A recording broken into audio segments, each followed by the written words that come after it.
All right. The way office hours work is you just put into the chat whatever it is you'd like to discuss, and then we just work on knocking it out around the horn. So, first in, first come, first serve. So, just go ahead and put that in there, and we'll just knock them out.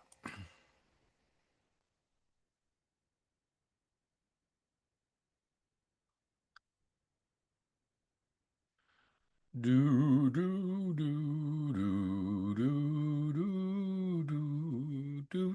do, do, do, do, do, do, do.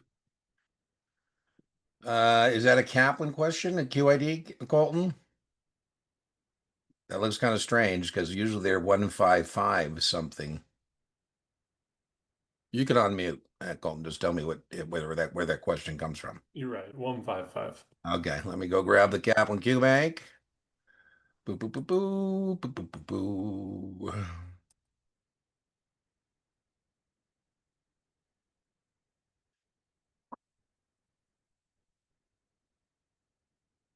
I don't know why all of a sudden my screens are showing up bigger or smaller. Okay, boom boom boom.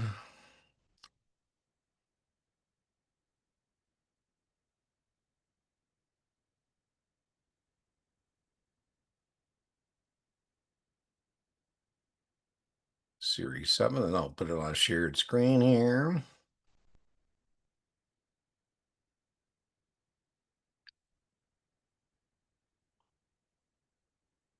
Okay, let me go find you guys.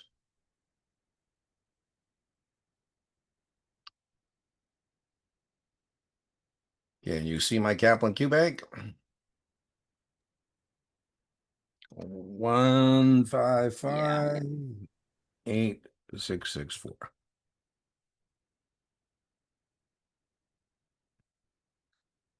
Let me move you guys over there. I can see my screen.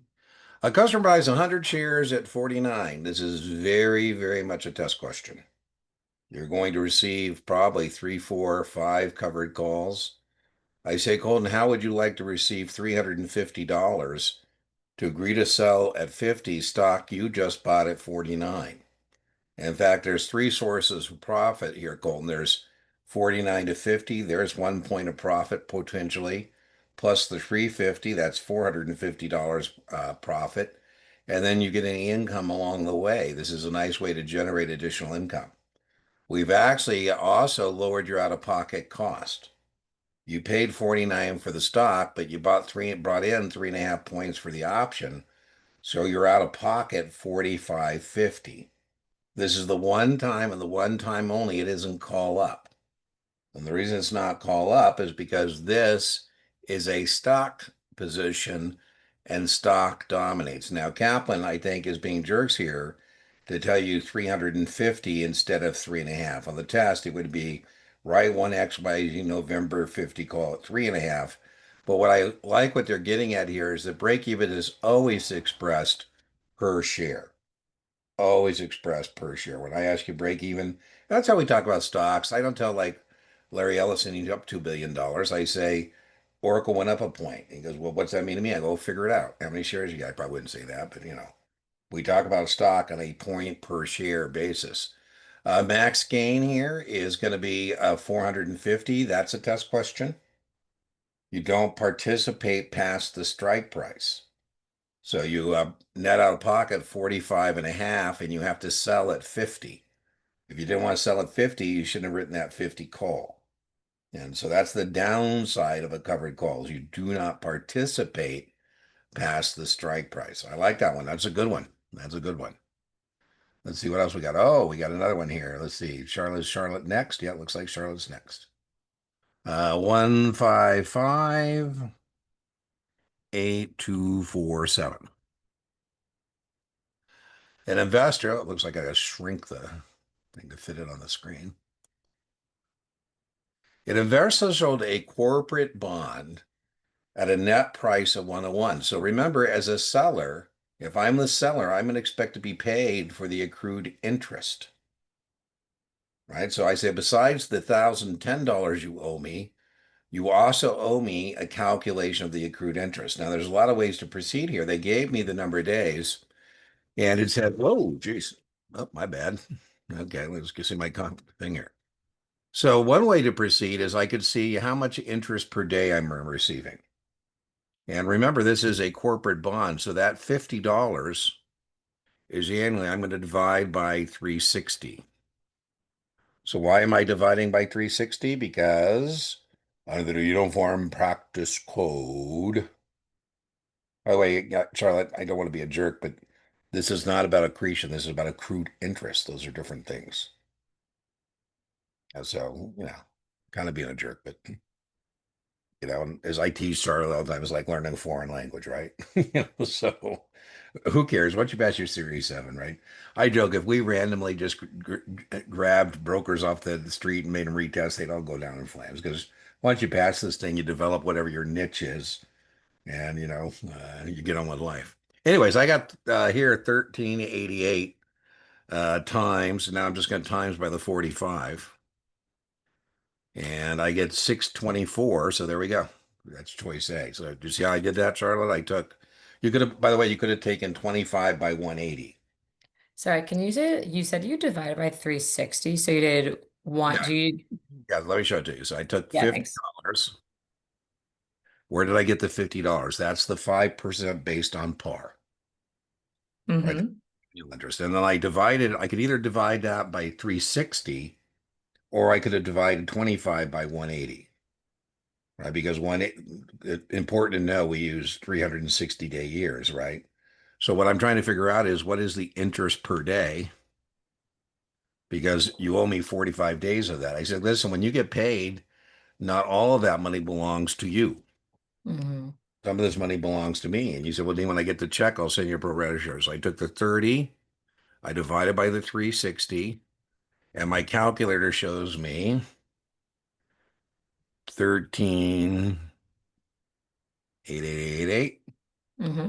And then I don't really have to deal or don't deal with the decimals unless I have to. And what I mean by that is I'm just going to times that by 45 days and see if it approximates my LED display. Got it. And now I didn't have to mess with the decimal because now it tells me 625 or 624.99. Yeah, by the way, in terms of math, I practice sometimes, Cheryl, what I call dead reckoning. And dead reckoning, Mm-hmm. I would have looked at this and known just by looking at it, it's not B. I would know it can't be C because C would be a 7% bond, right? I just could have eliminated those. The confirmation will indicate current yield. I don't even know if I would have done the math on this. One of the good news about it, if we do overlearn, is with dead reckoning, if I know enough, I can just eyeball this and I go B's out, C's out. They just mathematically can't play out even if I did the math. Right. I got to be good at kind of a ballpark of what I think the math is if I'm going to use dead reckoning, right? So, and then that last one, we should definitely know current yield is not on the confirm. What's on the confirm, remember, is yield to maturity or yield to call. I'm going to go ahead and grab another 7 here before I grab your 66 because we have to change Q banks for that. Is that a Kaplan 66 question, Maria?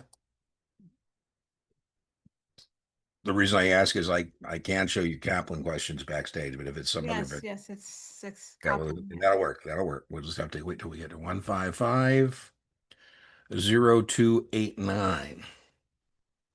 And I do want to make a note of what we are covering. We've covered a covered call, and we've covered accrued interest. And let's see what else is up here. Oh, I like this one already. Convertibles. So a KLM has $10 million in convertible bonds outstanding that are convertible to 25. Oh boy. If you've been with me any length of time, the minute I get the conversion price, I say, bastard. I don't need the conversion price. I need the conversion ratio. It looks like it's going to set up on that. Okay, so I'm going to take 1,000, divide by 25, and I get my conversion ratio. I think as a matter of practice, you should do that every time you get a convertible. So I took 1,000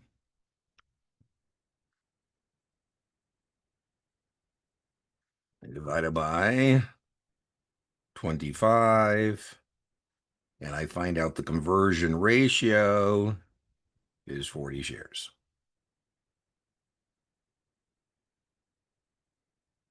Oh, we're interview offended that I called Bill James, the guy who writes these questions, a bastard for giving us the conversion price. Because I had somebody actually made a written complaint that I used that word.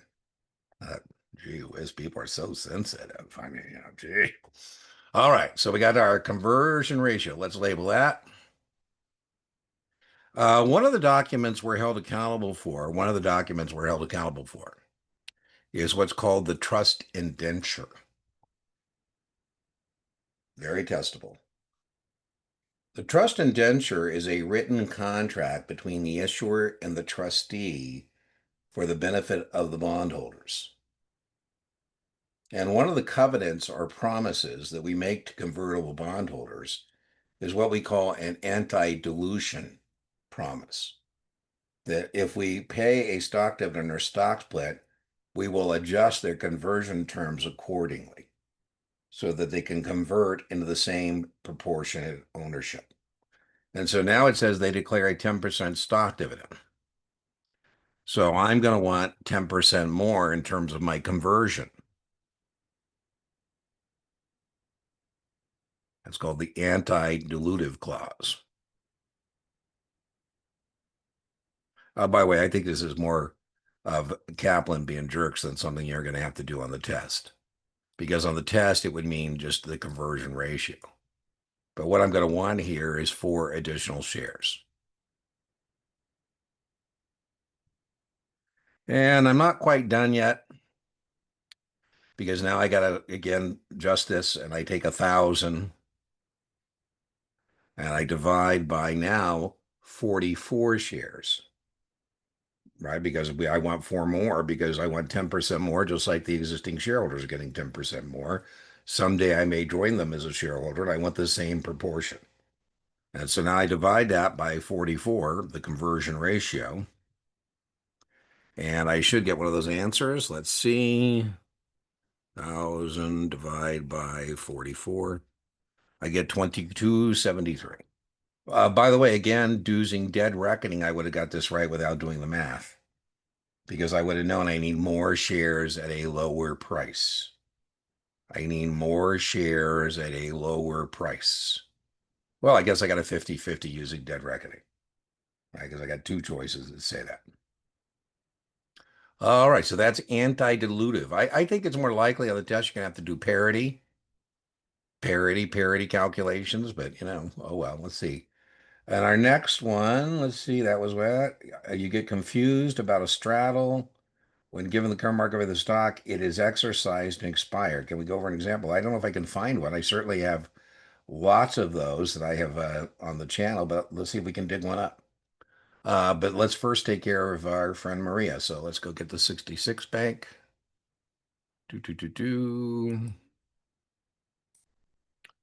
Series 66. Oh, where's the 66? 65. At the top. Thank you. Thank you. I was, maybe Kaplan's locked me out. Let's see. 1587439. Yeah, let's see if we did adjustment for conversion.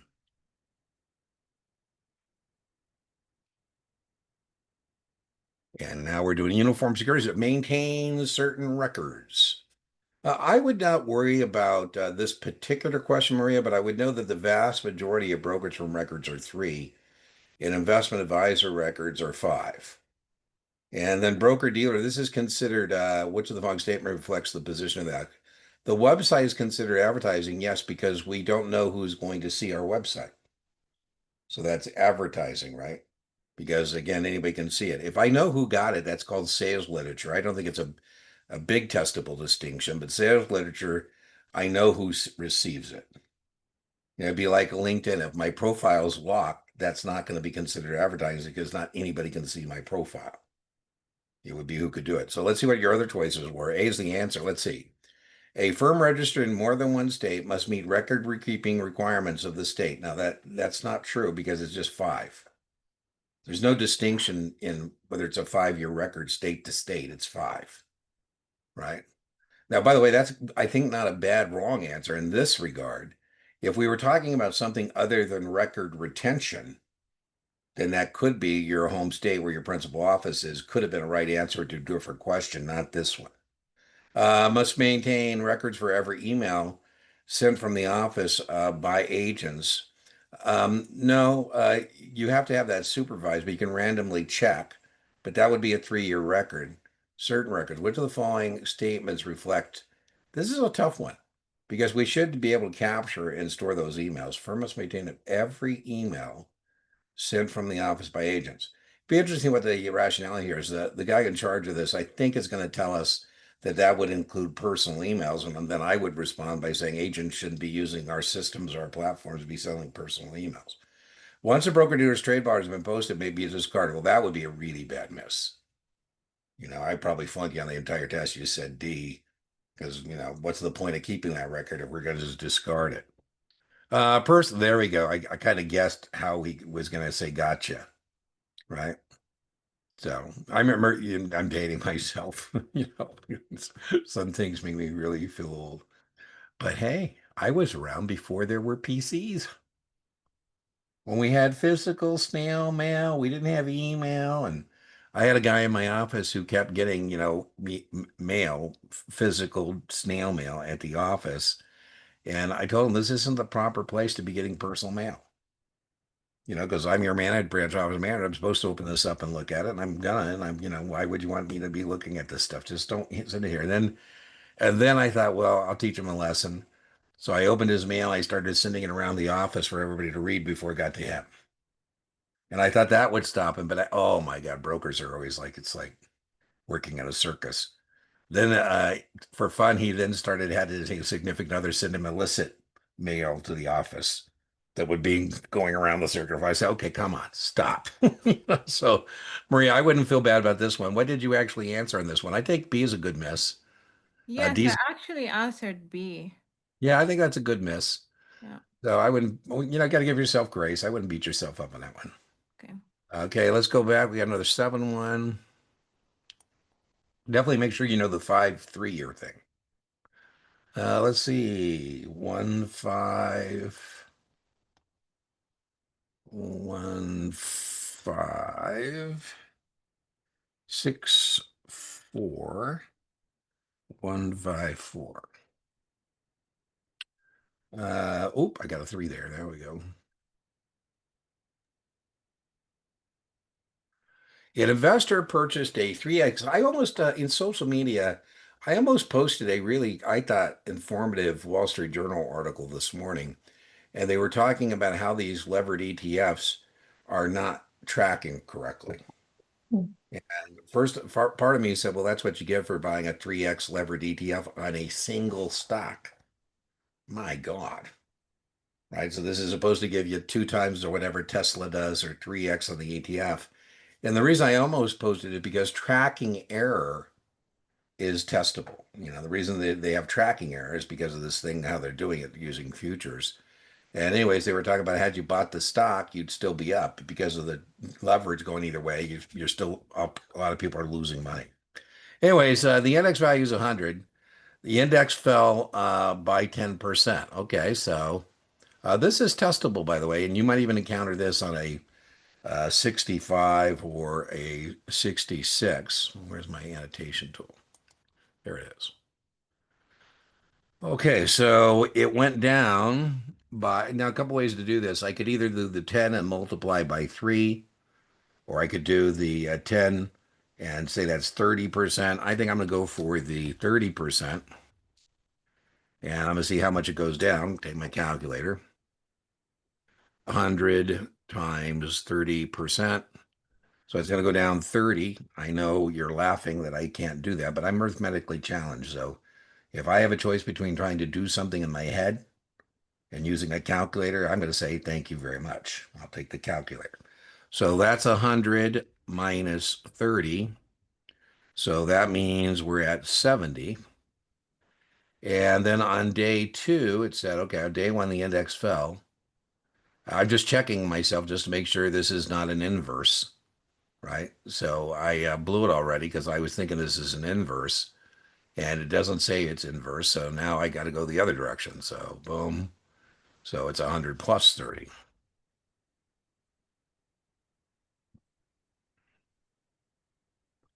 And Mhm.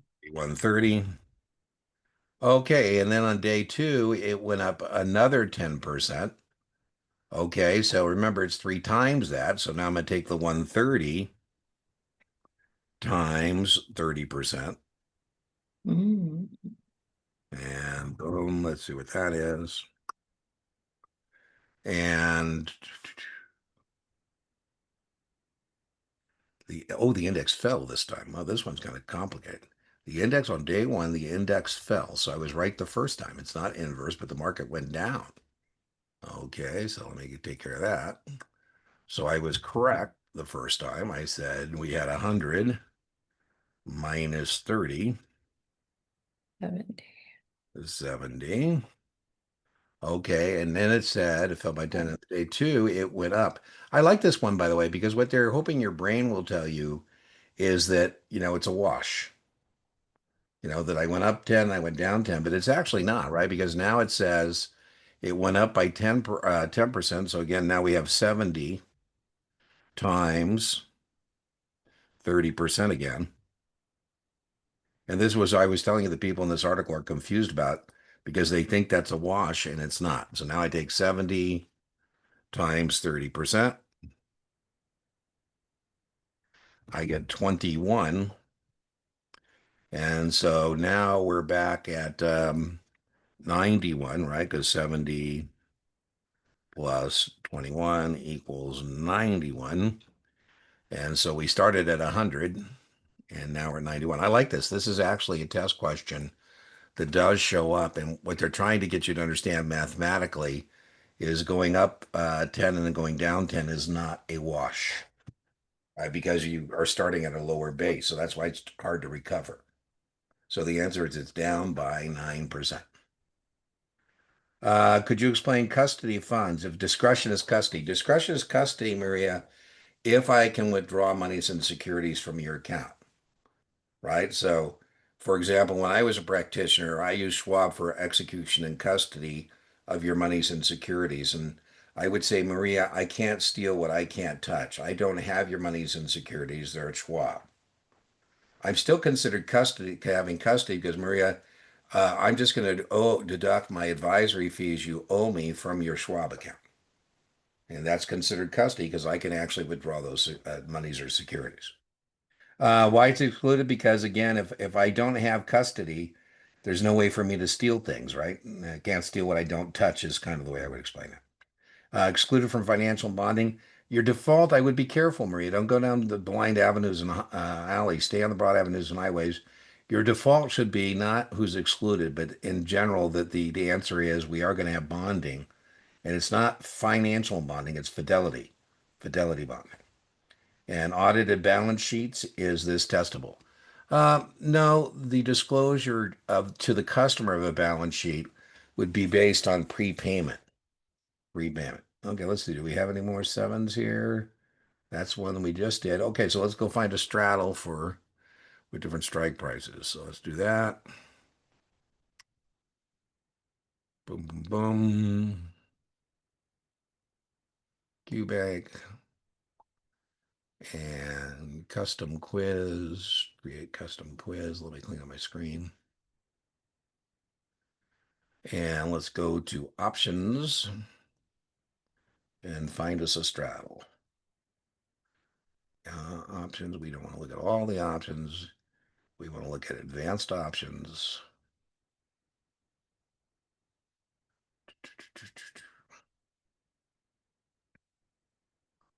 Add to quiz. Boom.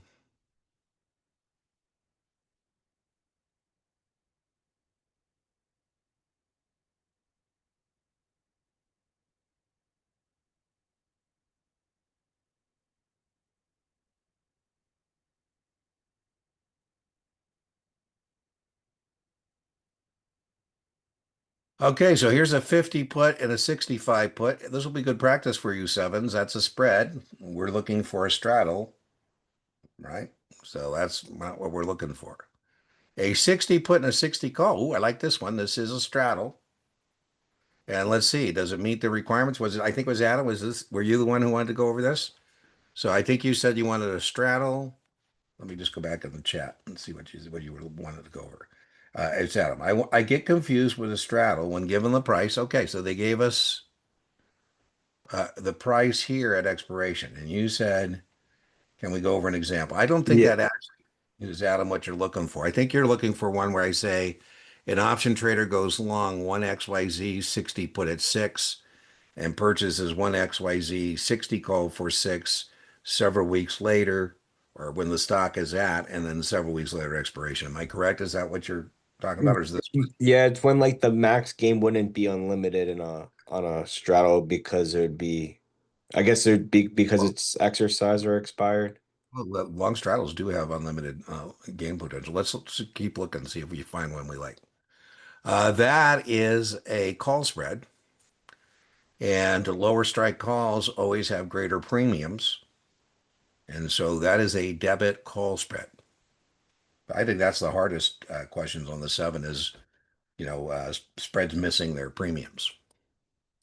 Call spread, call spread, call spread, spread, spread, spread.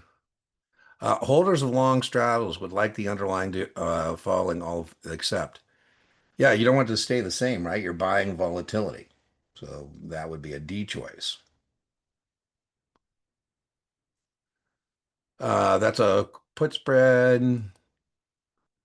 Ooh, boy, this is a messy straddle for sure.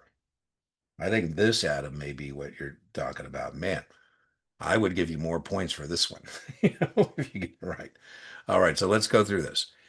It's a straddle. We all agree it's a straddle, right? We're same action, different option, or different option, same action. We said you got to be able to identify it. An investor buys two LMN 40 calls and pays a premium of 4 each. Okay, so we got to be careful here. So I like to do things on a per share basis. And so let's see, then multiply by 2 once rather than doing this all through. So Dina is going to make a T. I think that's the way I'm going to proceed. And we haven't got into the question yet, but I'm thinking I'm going to make a T. And what I'm saying is when I'm doing my dollars out here, I need to make a decision about whether I'm going to put a 4 over there or a 400 or an 8 or an 800. And I think I'm going to do it per share. And then when I'm all done, kind of take a look at it. He also buys 240 puts and pays a premium of 250 each. Okay, so I think I'm going to go ahead at this point and say I'm going to put into my thing here. We paid 4. I'm going to do it on per share basis. As we said, break evens are done on a per share basis. And I'm going to do this one on a per share basis. And then we got 2.5. And then I just got to remind myself that when I'm all done, that we're talking about 2 contracts. Okay, now this is, I think, what Adam was talking about. At the time of the purchase, LMN is trading at 40.75. Unless this is a stock position, we don't really care where the stock's at when we do the trade. So usually this is going to be meaningless. In the real world, that would matter, but the key for us is on expiration. At expiration. Now, we should know that at expiration, an option contract is only worth its intrinsic value because time value erodes, right? And then what I like to do sometimes is just to make sure that I'm, getting out. There's my 40 call.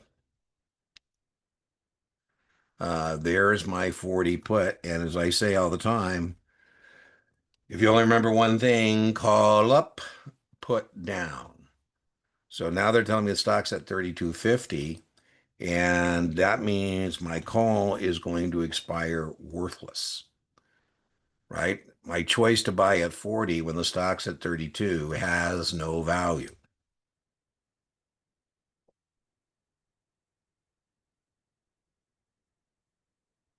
That's a 0. And then I like to put my market price here, right? And that has some value, doesn't it? The market price is down, so I'll put that in green. Boom. If you get good at the T, and you're not struggling with contract specifications, you're in pretty good shape. Now, the other way we could have done this is we could have said, okay, well, my upside break even is 46.5. My downside break even is 33.5. And this is a long straddle, right? If it's a long straddle, then that means I know I want it either above this number or below that number. And 3250 is outside my break even. So I could have just put my 3250 here. And that would be another way to do it. 3250, right? And then remember, I got to remember there's two of them, right? So, okay, now by the way, I like the T better, and you just got to be careful that you don't get too many coaches in your voices in your head. I would have done this, right? But I'm saying that you could also just get your break evens. Remember it's per share and then compare where it's at. Now be careful that this is 200 shares, right? So now if I net these two out, that's going to be, am I happy or sad? I think I'm a happy person. I'm happy because I got more money in, let's see, no, 6.5. Ooh, it says intrinsic, it closes or positions, buys at the time 3250. And yeah, that's right. And I think I'm going to say $200. Let's see if we get it right. I think I told it to show us the answer. Let's put that in green. Boom. I'm going to say, now remember, they very easy, Dean, to miss this because I could hit the B button. But remember, we have how many contracts, right? And yeah, got it right. Woohoo, that's pretty good. That'd be embarrassing, right, if I didn't get it right. That's a tough one. That's a tough one. Now, I think, Adam, that meets the parameters of what you said in the chat you wanted to go over. And boy, that, Can you just review that? Sorry, can you just Sure, review sure, that? absolutely. Because I Yeah. got one. Well, remember, there's two contracts, so we're going to do per share. Oh, and I have to multiply it by two. Got it. Yeah, right. So here we go again. So I think the first thing I always say there's 4 test questions on a straddle. Can we identify it? Right. So we should be able to identify this as a straddle. Can we calculate the break evens? Strike price plus total premium, 46.5. Strike price less premium, 33.5.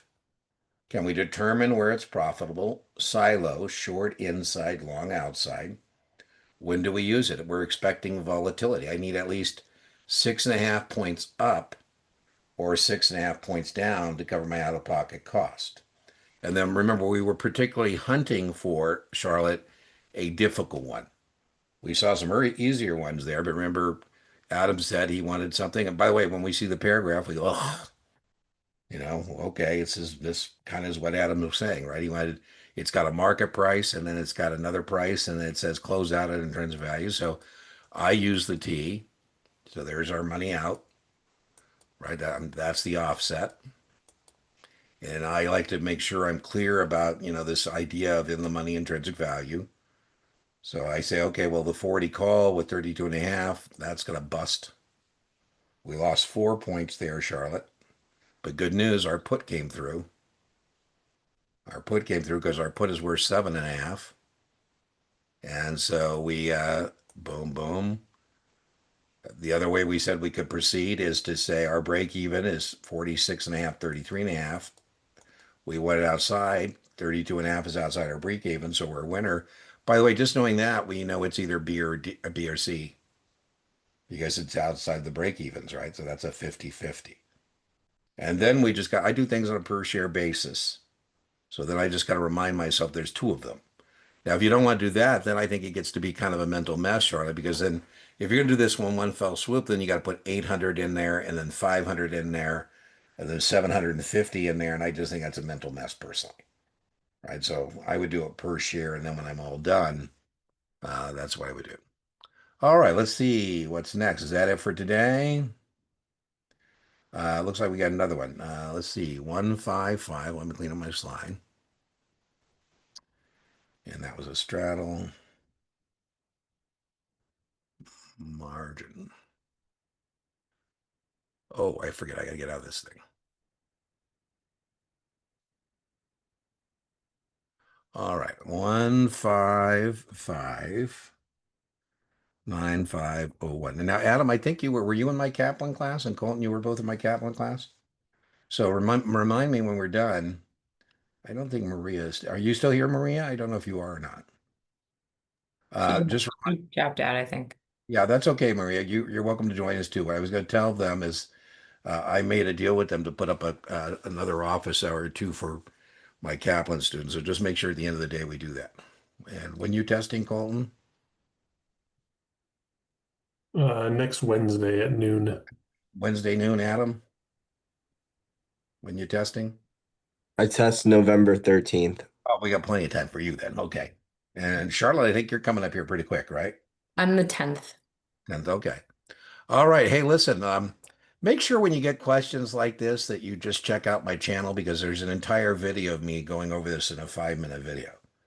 I was just wondering though, Dean, and I will do that, but Okay, okay, let me like go. Reg T, I just got confused with like why it's Well, like because not 6,000.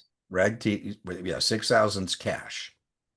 If you Okay. wanted to buy this with, you say, Dean, I don't want to deposit collateral. I want to, just meet my margin call. I say, Charlotte, if you want to buy $12,000 worth of stock using margin, you need to come up with $6,000. And you say, well, Dean, I don't want to use cash. Can I deposit collateral instead? I say, absolutely. If you want on T plus one, my broker dealer to pay that entire $12,000, because if you're doing cash on T plus one, the seller, I'm giving him $12,000, 6,000 which belongs to you, Charlotte, and $6,000 that I'm lending you.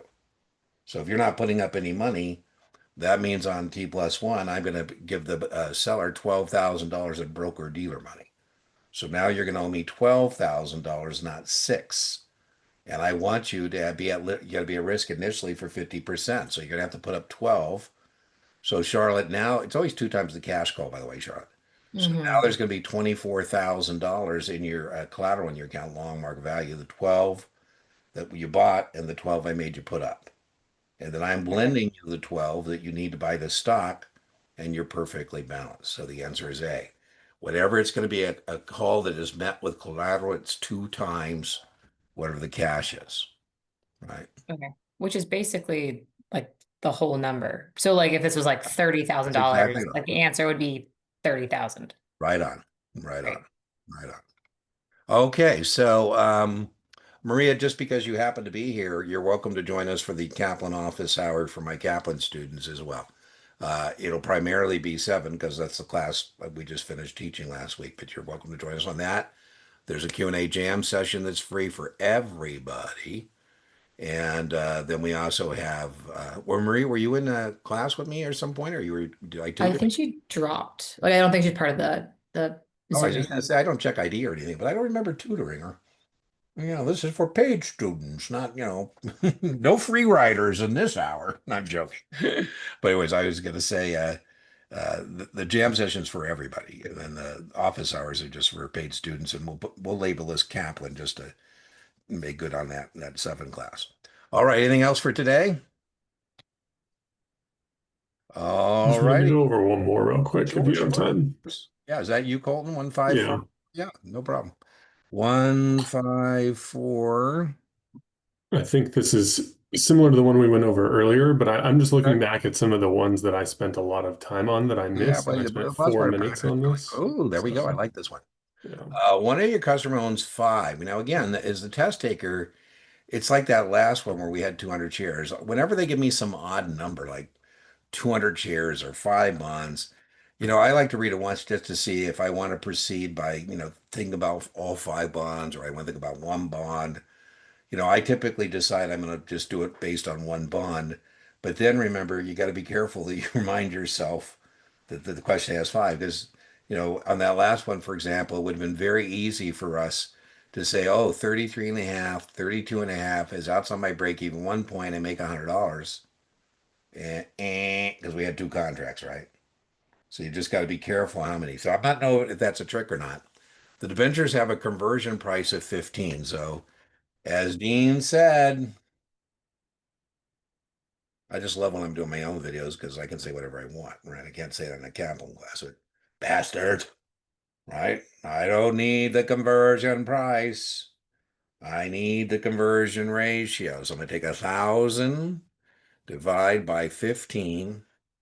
I'm back in business. I don't know what the question is, Colton, but I almost think it's going to be parity every time. And so the conversion price is 15. And so I can get 66,666 shares as my conversion ratio. I don't know if I'm going to need that, but that's my process. So I'm going to take my $1,000 and then I'm just checking to make sure it's a bond and not a preferred stock. And again, I don't like to deal with decimals. So what I do is just kind of say, okay, I'm going to just put it out there and then I'm going to pick whatever comes closest. The market price is 80. The parity price is. This is very much a test question. You can't be fumbling around parity. The way parity means equal. So parity means if we convert this into the stock, what would we be paying for the stock? So we take 1,000. I'm just making sure your customer owns 5. We're going to take the $800. And if we turn this into 66.66 shares, we would get 12 shares. This is pretty standard. The way we do this, very testable, is we take the current market price of the convertible and we divide by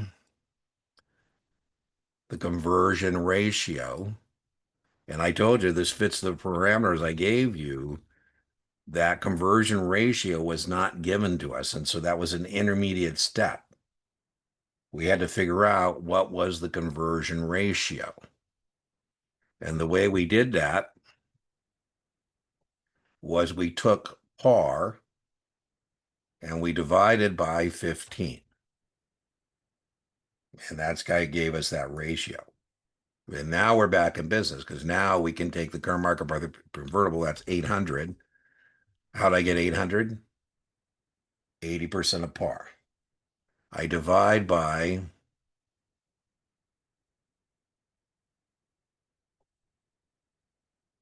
and you could take that, you can round. Rounding won't hurt you. I could either take the 6s out there or whatever.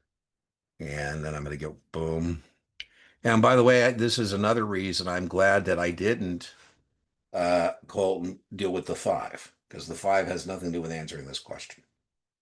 Right. So that's another reason maybe to just when they say 100M or 10M or 5M or whatever, just to say, I'm not going to cloud with my mind with that at this point in time. I'm just going to deal with the question. And then I might have to go back and pick up the 5. For example, if we convert all 5 of these, how many shares we get, well, then that would be important because we need to know 5 times, whatever. But here we didn't.